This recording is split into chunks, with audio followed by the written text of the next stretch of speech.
Hello दोस्तों, आज हम बात करेंगे यदि किसी व्यक्ति का पहले टावी का प्रोसीजर हुआ है यानी परक्यूटेनियस एओर्टिक वाल्व रिप्लेसमेंट का प्रोसीजर हुआ है, तो वैसे केसेस में यदि आप उसका बाद में अगर एंजियोप्लास्टी करना चाहो बगैर सर्जरी के यानी कोरोनरी एंजियोप्लास्टी इंटरवेंशन द्वारा करना चाहो तो उसमें क्या इश्यूज आते हैं, क्या प्रॉब्लम्स आती है, ये आपको समझने की ज़रूरत है कि टावी के प्रोसीजर में जो वाल्व लगाया जाता है वो हृदय की नलियों के जो ऑस्टियम यानी जहाँ माउथ होता है उसके बहुत पास में होता है, कई बार उसको कवर भी करता है।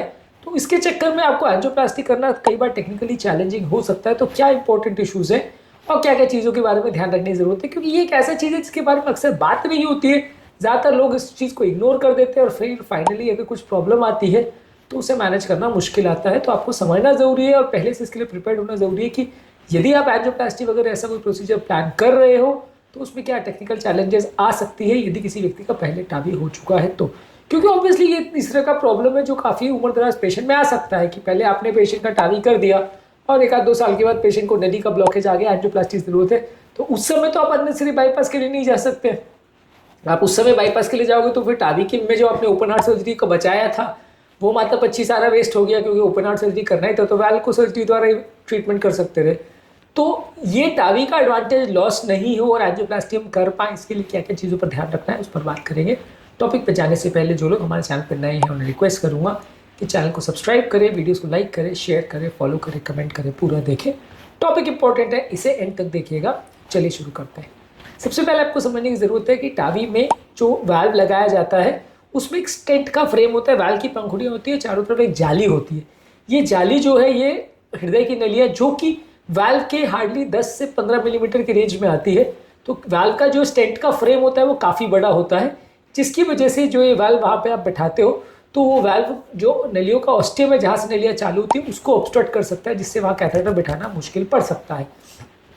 यदि आप सेल्फ एक्सपैंडिंग वाल्व लेते हैं जैसे मेट्रॉनिक, कोर वाल्व या एवोल्यूट, इसमें ये ज़्यादा प्रॉब्लम होती है क्योंकि ये सेल्फ एक्सपैंडिंग वाल्व होता है तो अपने आप से चिपक तो जाता है, लेकिन इनका फ्रेम बहुत बड़ा होता है। क्योंकि ये बहुत बड़े एरिया को कवर करता है तो ऑब्वियसली जो कोरोनरी ऑस्टियम वाला एरिया है वहाँ पे भी इसके कुछ जाली के पोर्शन आएंगे, जिसकी वजह से आपका नली ऑब्स्ट्रक्ट हो सकती है, नली का जो माउथ है वो ऑब्स्ट्रक्ट हो सकता है और जिसकी वजह से आपको बाद में अगर कोई एंजियोप्लास्टी करना हो तो मुश्किल पड़ सकता है।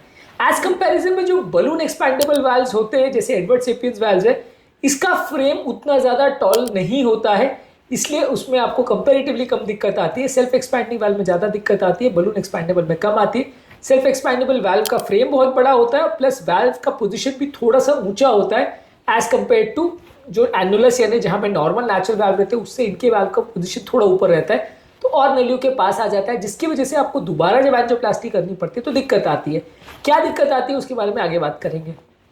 इसके अलावा अगर आपने किसी का वाल्व इन वाल्व किया यानी एक बार वाल्व हो चुका उसके बाद दोबारा किया तो पहले के स्ट्रेंट का फ्रेम के ऊपर से दूसरा फ्रेम लगाएंगे तो एक जाली के लेयर के ऊपर दूसरी जाली का लेयर लगाएंगे तो और नलियों का जगह कम हो जाएगा और एंजियोप्लास्टी ऐसा कोई प्रोसीजर दोबारा से करना हो तो और मुश्किल हो जाएगा। इसके अलावा जो वाल्व के जो अगर पंखुड़ियाँ हैं उनका अलाइनमेंट प्रॉपर नहीं होता है तो वो भी नलियों की तरफ एक्सेस को ब्लॉक कर सकती है, जिसकी वजह से आपको दोबारा एंजियोप्लास्टी करना मुश्किल होगा। ज़्यादा तकलीफ तब आती है जब ये कोरोनरी आर्टरी का ऑस्टियम जो है वो बहुत पास होता है अगर वाल्व के यानी 10 मिलीमीटर के अंदर अगर है।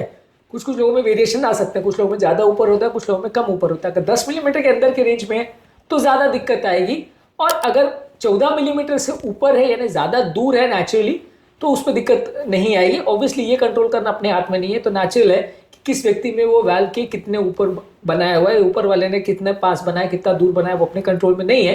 तो अगर मान लीजिए वो नेचुरली बहुत पास है यानी 1 सेंटीमीटर से कम डिस्टेंस है तो दिक्कत ज़्यादा आएगी।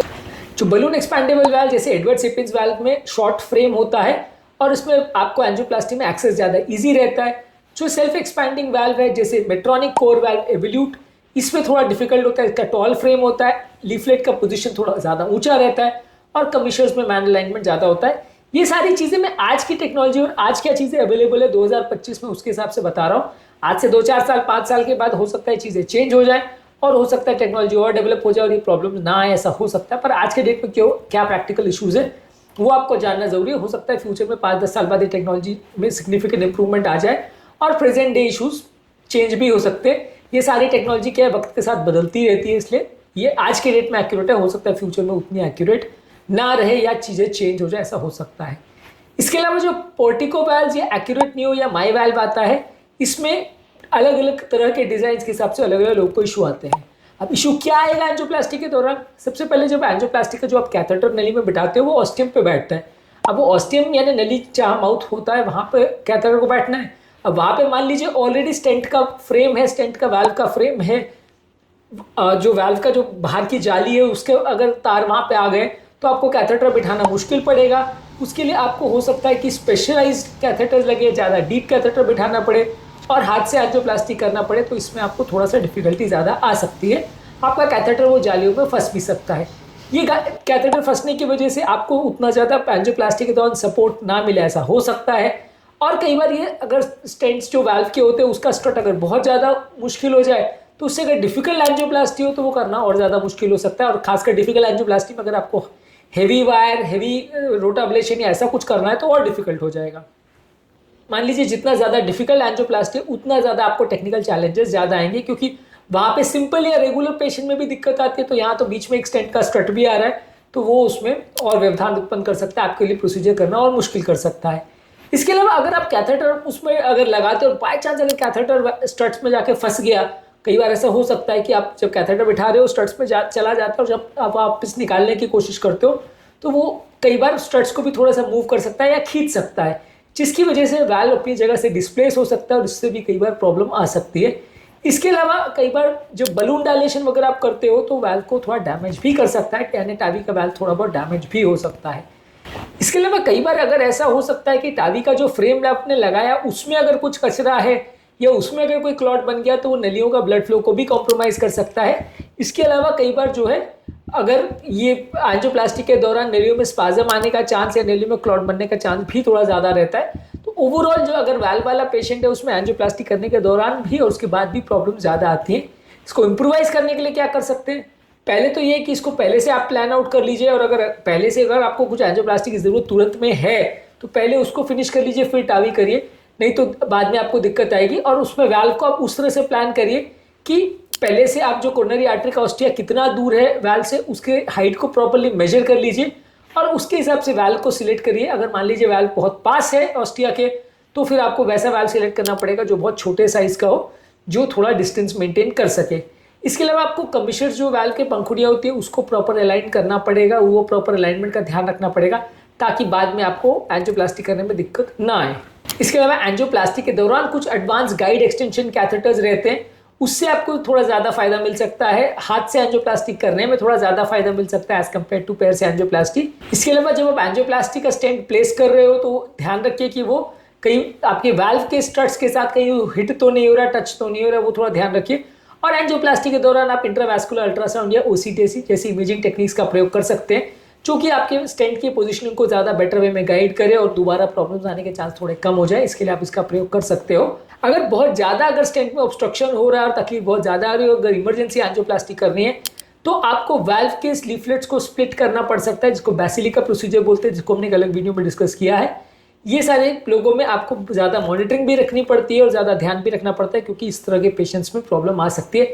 बेसिकली टेक्निकल चीज़ों में जानने का आपके लिए बहुत पर्पज़ नहीं है, लेकिन आपको बस इतना समझने की ज़रूरत है कि जो पेशेंट में अगर पहले टावी का प्रोसीजर हुआ है तो दोबारा एंजियोप्लास्टी करना अगर ज़रूरत पड़ती है तो ज़्यादा टेक्निकली चैलेंजिंग होता है, कई बार कई तरह की प्रॉब्लम्स आ सकती है। अगर आपने पहले से बलून एक्सपैंडेबल वाल्व का प्रयोग अगर हुआ है आपके केस में तो प्रॉब्लम्स कम आएंगी। सेल्फ एक्सपैंडेबल वाल्व का प्रयोग हुआ है तो प्रॉब्लम्स आने का चांस ज़्यादा है।